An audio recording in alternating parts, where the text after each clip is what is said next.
December 14th, 2012. To this day, it's brutal, it's devastating. It was hard to even fathom how tragic and horrible it was. It's a day that gripped our state, one that created calls for change. Then Governor Daniel Malloy was in Newtown within hours after the shooting. Got to the firehouse and understood by that point the gravity of the situation. We'll get through this. The governor found himself navigating the unthinkable, a national and international spotlight burning brightly on Newtown. And as the details of the shooting unfolded, urgent talk began of how to prevent this kind of tragedy from ever happening again. 48 hours after the tragedy, President Barack Obama visited Newtown and made it clear he would seek changes on the federal level. We can't tolerate this anymore. When did you know that you needed to do something? If you're talking about the decision that we needed collectively to make to do what we reasonably could to make our citizens safer, that evolved relatively quickly. At the state level, lawmakers, both Republicans and Democrats, reached out to each other. We decided that action needed to take place and it needed to be bipartisan. So we kind of knew immediately, what are we doing to protect our kids? But what would that action look like and how far would it go? Leaders looked to gun reform. The shooter, armed with an AR-15, fired off 154 shots in less than 5 minutes.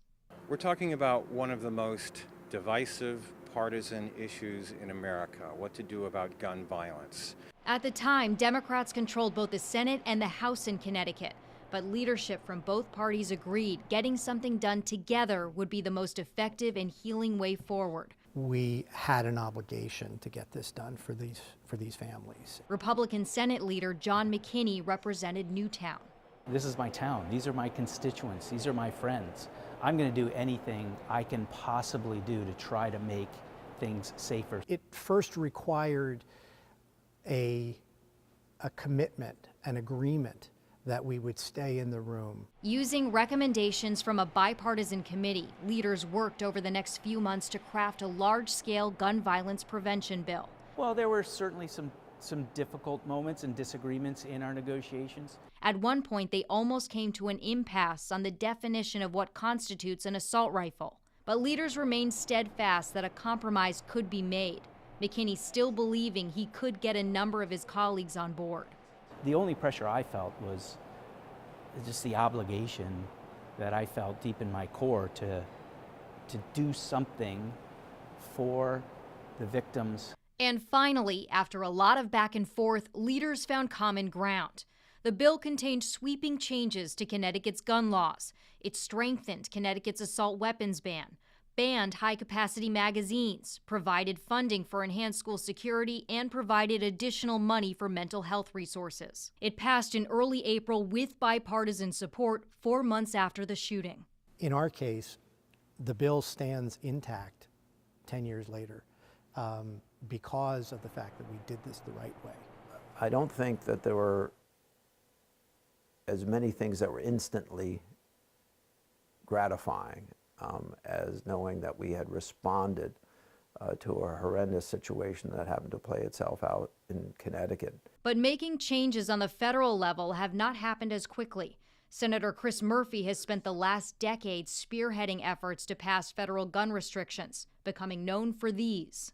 Wake up to the reality that these weapons are being used to murder. Rousing emotional speeches on the Senate floor, mass shooting after mass shooting. For me, the next 10 years was awful as a parent and as a legislator, as we, still couldn't get across the finish line in Washington. But what we were doing was building a political movement. That movement showed its political power this summer after the tragedy at a Uvalde, Texas school, one that harkened painful memories of Newtown. Within 30 days of the tragedy at Uvalde, Congress had passed the most significant piece of gun safety legislation in 30 years. 5 major changes to American gun laws, more background checks, more enforcement dollars. That happened because we organized, because of 10 years of work, much of it done by the families from Sandy Hook. And that work is far from done. We'll be right back at it next year. I think we have more political momentum now.